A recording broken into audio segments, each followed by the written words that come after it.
Fernando. I'm Kaden. And today's topic is about toxic relationships. I'm a little confused, but what exactly is a toxic relationship?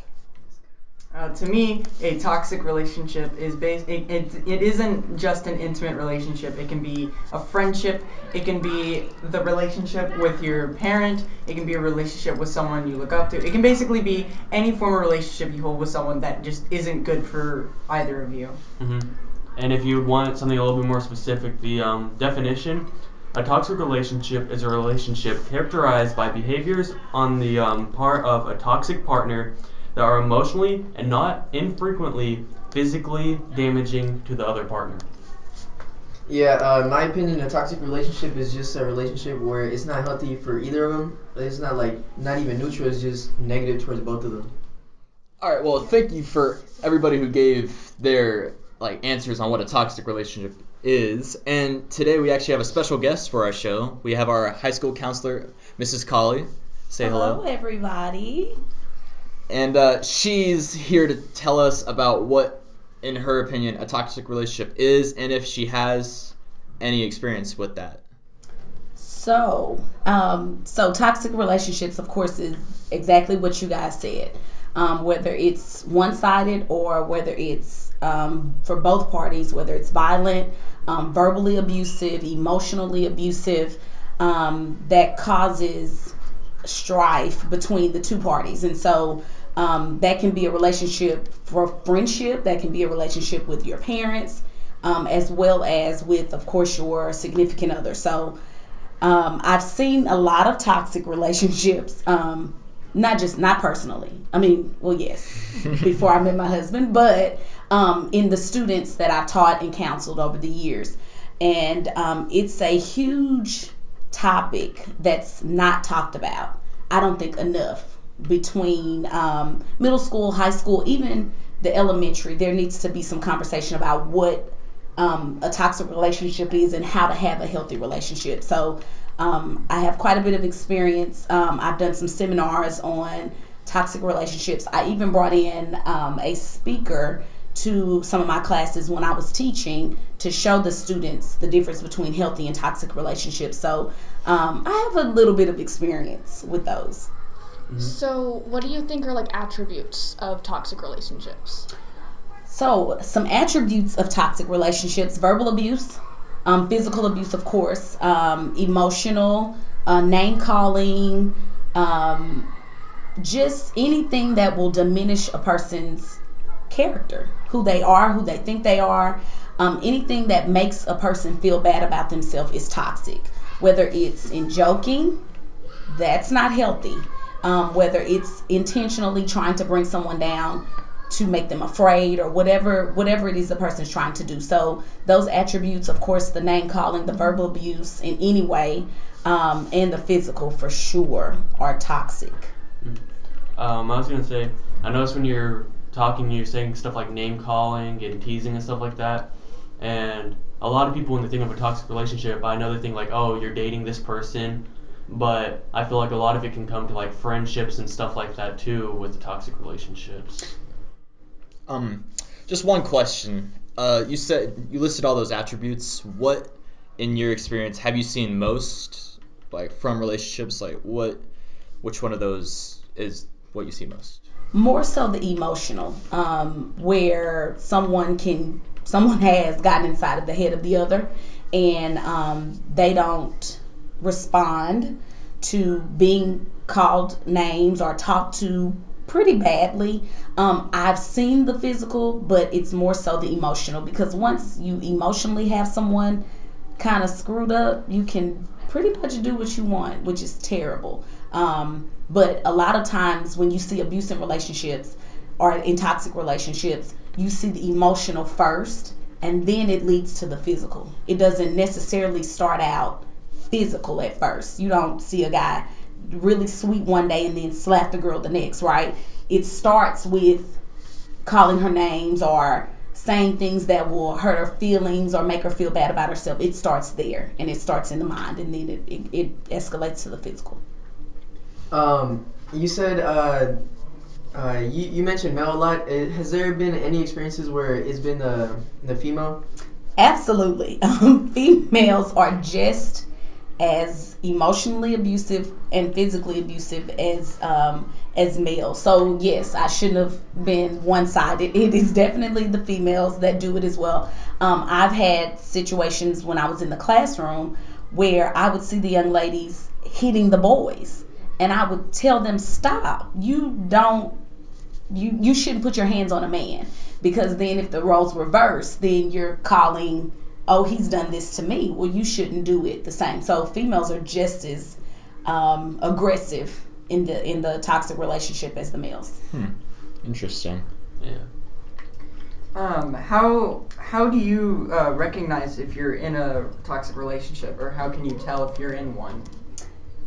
Because I know, yes, sorry, no, because I know sometimes someone doesn't fully recognize it, or they're doubtful, or they're in denial. Like, how can you, as best as you can, recognize when you're in one? So if at any point you feel talked down to, uncomfortable, upset or hurt by something that is said or done, it's toxic. Now, there are levels to toxic relationships. Some are super extreme, and some are just, oh, it's playful, but he knows or she knows what they say bothers me. That's toxic. Anytime you're in a relationship and you're not happy with what's going on, it's a toxic relationship. Whether that's the emotional, or, like I said, the name calling, or saying things about your friends, going through your phone, that's toxic. Checking your text messages, or stalking your social media to see if anybody's on there, or checking your DM or whatever it is on social media. But that's toxic. So if a person is aggressive about a situation, that's a sign. Whether, like I said, social media, and if you every time you see them, let me see your phone. That's toxic. That should not be what's happening. Have you seen any situations where somebody's not happy in the relationship, but their significant other is manipulating them to the point where, like, they can't leave, or they think they can't leave, so they don't leave and they just deal with it? Yeah, absolutely. When I was in the classroom, I taught seventh and eighth grade, and of course, middle school is a really sensitive time in lives, and so I saw it a bunch. And the young ladies are, I've never seen on the side where the guy wants to leave and can't. It's not typically the young ladies that can't get away, or he won't let me go type of situation. Or I've even anytime someone says, if you leave me, I'll commit suicide.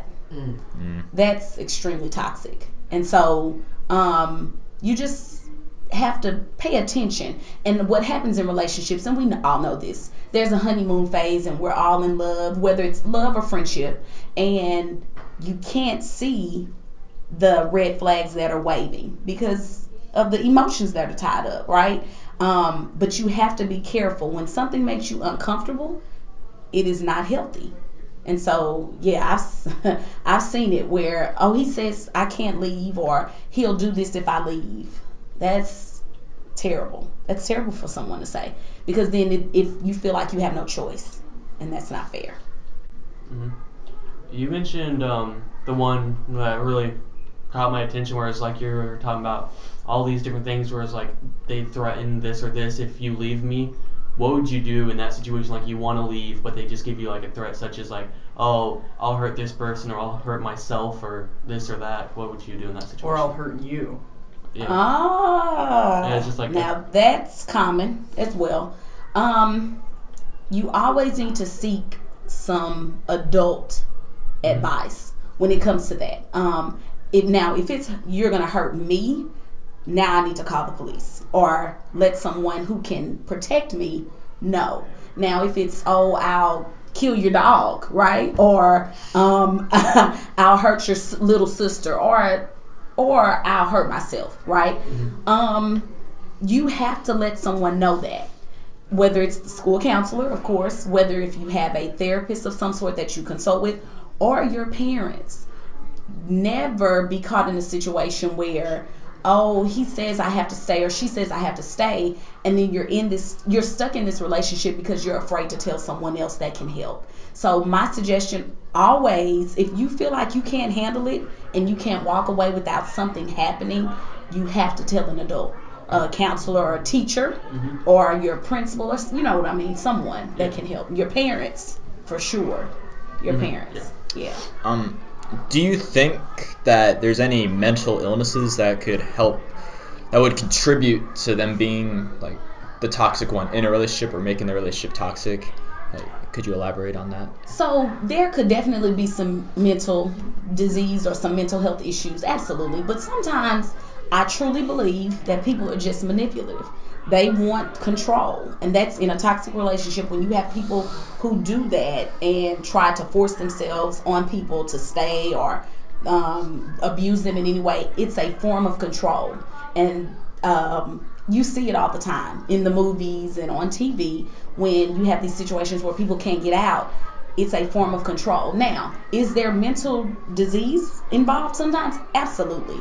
There's got to be some sort of a mental hindrance that will cause you to try to manipulate somebody like that. But yes, there could be some mental disease, but I think, and I'm not an expert or a doctor on toxic relationships, but I think sometimes it's just a form of control. Okay. Thank you. How common do you think students get involved in toxic relationships? All the time, because you don't always know what a healthy one looks like. Personal experience, I grew up in a single parent household, 5 children, right? I never saw a healthy marriage because my parents weren't married in the time frame I was born. So I wasn't able to see what a healthy relationship looked like. In addition, friendships, you think it's okay for your friend to say something to you and stop talking to you one day, and then a week later they can talk to you again. That's not a healthy relationship. So I believe it happens a whole lot, especially in the ages of, well, no, it's elementary. They do it too. But it's just the understanding of knowing how to deal in a healthy relationship. And I don't think it's a topic that's discussed enough, which I'm so glad that you guys are doing this, because it's something that needs to be discussed and understood so people can be in better relationships. But it happens every day. You said that kids get into toxic relationships, or anyone can get into toxic relationships because they don't know what a healthy one is.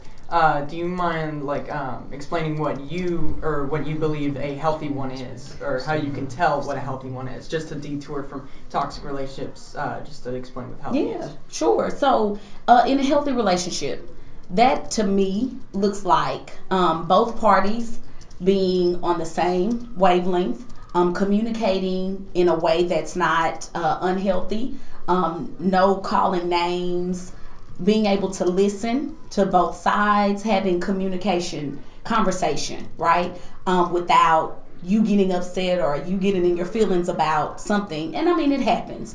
But when those situations arise, you have to learn to talk through them and not argue through them. Healthy is trust, right? The whole thing about social media. If you feel like you have to check someone's text messages and social media accounts, that's not trust. That's not healthy. Of course, anytime physical abuse is happening, that's not healthy. But when two people are allowing each other to grow together and motivating each other along the way, that's a healthy relationship. Hmm. What if I know there's a lot of people that are still like in denial that they're in a toxic relationship. I think I've seen some like firsthand, but what if like they don't realize that it's actually really affecting their like outside life, but they continue doing it because like they're so blinded by, they just think that they love this person so much, or they just like this person. So, and they can't see what it's actually doing to them. Have you seen any of those by chance? Yeah, and I think as a friend, you being a friend to what you've seen in the past, or you guys just in general, as classmates and older kids, if you see that, not so much your duty or your role, But sometimes people need someone else to help them see things. And so, as a friend, especially if this is someone that you're close to, I think there should be a conversation like, hey, you shouldn't allow him or her to treat you that way. Or, hey, I think we need to talk about what a healthy relationship is. And I don't see that happening with you. Now, could you possibly lose a friend from that? Yeah, but are you a friend if you don't tell the person what you're actually saying? And so, I see it all the time where, and I've had it in the past where students will come to me and say, this boy is doing this to my friend, and I'm like, have you said something to your friend? Because that's where it starts. If they don't see it, like you said, or recognize they're in a toxic relationship, then somebody has to speak up and say, hey, are you not paying attention what's going on, right? And then you help that person seek help from an adult or a professional. Yeah. Okay. Well, before we close out here, there's only one more question that we have for you. And is there anything else that you think should be known about toxic relationships or that just needs to be talked about to our audience? Yeah, and we will be having some things on campus in the coming months. February is Teen Domestic Violence Month. October is Domestic Violence Month. And so there are some conversations that we need to have just as a people, not you guys being students, but to know as you grow and get older how to have a healthy relationship. It needs to be modeled. Sometimes it's not modeled in the home. Sometimes it's not even modeled on campus, right? You see your friends and you see even not saying in our school, but you see teachers that fuss, right? That's toxic. That's toxic in the workplace. So it goes across a broad variety of places where toxic relationships can happen. But I want to bring awareness, and I'm so glad that y'all are doing this because it brings awareness to toxic relationships and how to formulate a healthy relationship. And so, hopefully, going forward with this podcast and allowing your classmates and your surrounding community, your families, be a model, be an example for that because some people just don't know what a toxic relationship is and that they're in one. And so if we model that, we can have healthier lifestyles because we have healthier relationships. It's proven. When you have healthy relationships, then you lead a better life. And so it's a very, very important topic. And I appreciate you guys for having me, first off, and letting me say what I feel about toxic relationships. But I appreciate that you guys recognize that there are toxic relationships. And so hopefully this awesome group can be a model for that. Well, thank you, Miss Colley, for talking with us and teaching us more about toxic relationships in comparison to healthy relationships and helping us realize what they look like. I hope that everyone listening can learn from what was talked about today and watch for toxicity in your relationships and friendships. Stay safe, stay happy. Thanks for listening, and we'll see you next week. Again, I am Kieran. I'm Warren. I'm Brendan. I'm Fernando. I'm Kaden. I'm Mrs. Colley. And thank you for watching. See you guys later. Bye.